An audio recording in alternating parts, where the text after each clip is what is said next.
There's poor little Hankaroo missing his drive belt, and we're just waiting on our rescue. This is what a missing drive belt looks like. No drive belt. And this is the Buckinghorse, called Northgate Buckinghorse Lodge. Don't know if I'd call this a lodge. It's basically an Atco trailer camp, and the rooms are very simple, very sparse.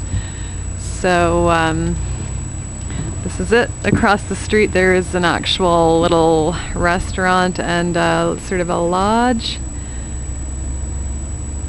over there, and this is the Alaska Highway. Occasional truckers passing through.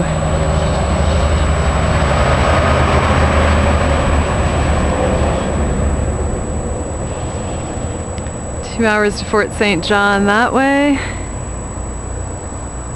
3 hours to Fort Nelson that way.